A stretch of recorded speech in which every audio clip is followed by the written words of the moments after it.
Good morning, Scotland. Good morning, social media land. I hope you are well. It is Wednesday, the 18th of June, 2025. Yesterday, we explored the revolutionary thinking of 5 distinct voices: Antonio Gramsci, Fanon, Gene Sharp, and the architects of the Irish Dáil, and the signatories of the Declaration of Arbroath. Each came from a different era, each fought a different kind of struggle, but all believed in one truth, that the people are sovereign, and that power, no matter how entrenched, can be dismantled with ordinary people acting with an extraordinary unity. But what if they walked among us today? What if they weren't just names in books, activists standing beside us in George Square, in Yes Hubs, in Holyrood galleries, or at all under one banner marches? What would they write? What would they teach? What would they recognise? What would they tell us about the fight for Scottish independence? Would they remind us that culture is a battlefield, that freedom begins in the mind, that power only survives by cooperation?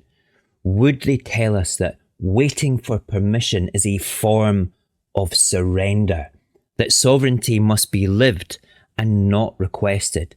Because right now, Scotland does not lack the tools. We have the mandate, we have the legal and moral case. We have the cultural power, the grassroots will, and the global networks. What we lack is the certainty, the belief that we, the people, have the authority to act without being told we're allowed to. This is not about political parties. It's about philosophy turned into action. It's about the fire that lives in every activist who knocks at a door, who runs a stall, who shares a post or raises a banner. If these revolutionary thinkers were part of our movement today, they would not wait for a Section 30. They would not campaign cautiously around the feelings of Westminster.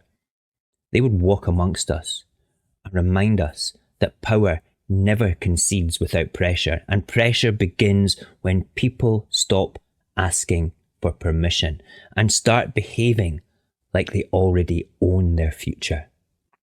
So let's walk with them, not in memory, but in practice, and ask, what would they see in Scotland today? Antonio Gramsci was an Italian Marxist, philosopher and political prisoner, imprisoned by Mussolini for believing that cultural power, not just economic or military power, was the key to revolution. While locked away in a fascist jail, he wrote volumes on how to control the cultural narrative and how it shapes the soul of a nation. He would see Scotland today and know our struggle instantly. He would see Scots apologising for their desire to be free, as though independence were impolite. He would see politicians and media outlets framing self-determination as separatist or divisive, turning the basic democratic desire for autonomy into dangerous ideas. He would notice the pride of some Scots that still feel in being British and ask whether that pride has been freely chosen or culturally conditioned. But he'd also see the sparks. He'd see Believe in Scotland's cultural campaigns, storytelling, art, songs, identity. He'd see murals rising on crumbling walls. He'd hear poets and performers reminding us that our culture is not a hobby. It is a front line in our own revolution. He'd see digital campaigns reshaping the independence message in short, sharp bursts of emotional truth. Videos that remind you how this union exploits us. Reels that pair Scottish resilience with Scottish rage. Gentle memes that provoke reflection. Provocative posts that pierce the illusion of balance. He'd see Creating Scotland events where families gather not just for politics, but to feel Scottish again. The food, the sound, the memory. Gramsci would say, this is where it starts, not in parliaments, in culture, in schools, in songs, in symbols. Win the culture and you win the country. Frantz Fanon was a psychiatrist and a revolutionary for Martinique who fought in the Algerian Wars of Independence. He understood that before a people can be free, their country must free themselves from the psychological chains of colonialism. Fanon would look at Scotland and recognise these scars immediately. He'd hear the echoes of too small, too poor, too stupid, the mantras of a colonised mind. He'd hear Scots say, I support independence, but, and know that doubt has been weaponised against them. He'd notice how Westminster still projects calm authority while Holyrood is painted as parochial and chaotic. But Fanon would also see resistance blooming. He'd see Liberation Scotland and Mike Fenwick's Declaration of a Sovereign Scot at the United Nations, Scots claiming space on the world stage, not asking for permission, but asserting their status. He'd hear people in community halls saying, we have the right, it's not up to them. He'd see activists challenging media narratives, creating their own history, reshaping what it means to be Scottish in the 21st century. Not as regional identities, but as a nation of equals. He'd see schools teaching critical thinking. He'd see people defending the Scots language, culture and memory. Fanon would say, you cannot build freedom on top of self-doubt. Liberation starts when you believe you were never meant to be ruled. You will never be free until you believe that you deserve to be. Gene Sharp was an American scholar who studied nonviolent resistance and wrote the strategic blueprint for dozens of successful revolutions. From Serbia to Tunisia to Burma, his ideas of disrupting obedience brought empires to their knees. Sharp would look at Scotland and see the people with numbers, with will, but still waiting. He'd see that the movement has democratic power, emotional power, cultural power, but still asks for permission. He'd say, stop asking, start withdrawing. He'd point to tactical voting campaigns as a form of peaceful disruption, denying unionist parties their false majority by using their own electoral system against them. He'd see all under one banner rallies, peaceful, bold and persistent, and would say, grow these rallies, go to them if you believe. He'd see community protests, banner drops, boycotts of UK government-funded events in Scotland. And he'd see digital resistance, emotional video campaigns that quietly flip the script, mass sharing of personal stories that frame independence as survival, not as politics, coordinated comment pushes that ask real questions in unionist spaces, not to provoke, but to make people think. Sharp would say, this is how you do it. Stop cooperating with your own oppression. Turn disobedience into strategy. No regime can survive with the withdrawal of obedience. The first Irish Dáil was formed in 1919 by MPs elected to Westminster who instead convened their own public parliament in Dublin and didn't attend Westminster. It was a refusal to participate in the colonisers' system and a declaration of democracy that belongs to the people, not to empire. The Dáil's example is deeply relevant to Scotland. We have won mandate after mandate in elections, in Holyrood majorities and pro-independence majorities among the people. But still we wait.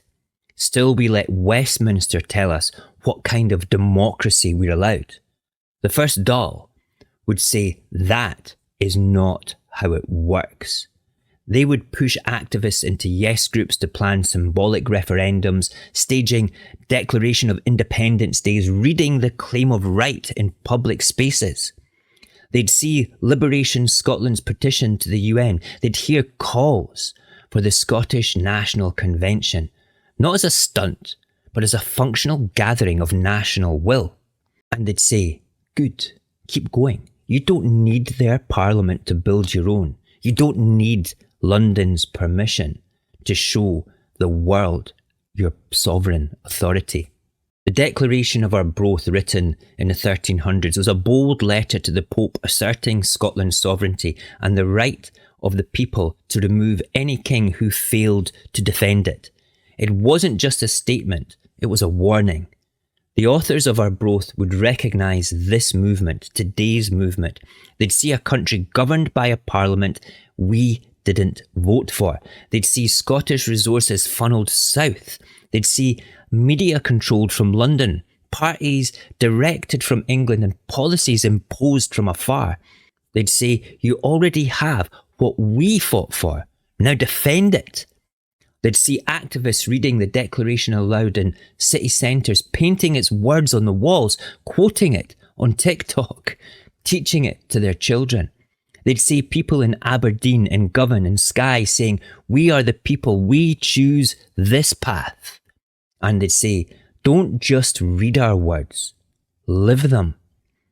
We said it in 1320, say it again, and this time mean it with passion.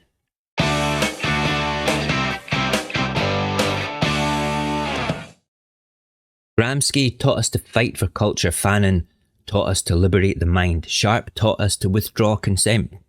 The Dáil showed us how to act without approval.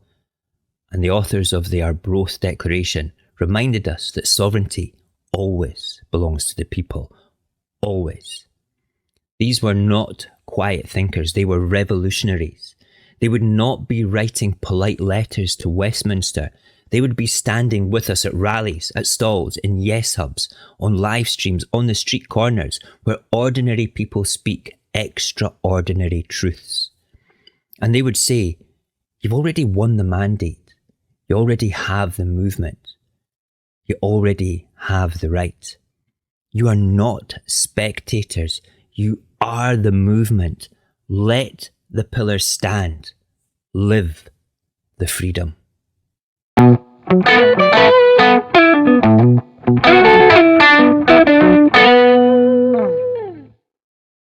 quite enjoying expressing these revolutionaries to you guys that are watching this.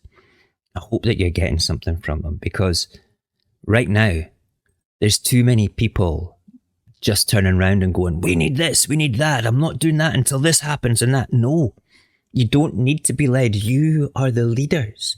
You are the people. We are the people. We can do this. We don't need permission to hold a convention. We just need to send out invitations and decide where we're going to hold it. It could start off with 10 people in a pub and then grow and grow and grow until we get the attention of the people that need to be there. But who are the people that need to be there? Does it need to be our political leaders? Does it need to be our civic leaders? It'd be nice if they came. They serve us, and they should be coming. I hope they do. Really do.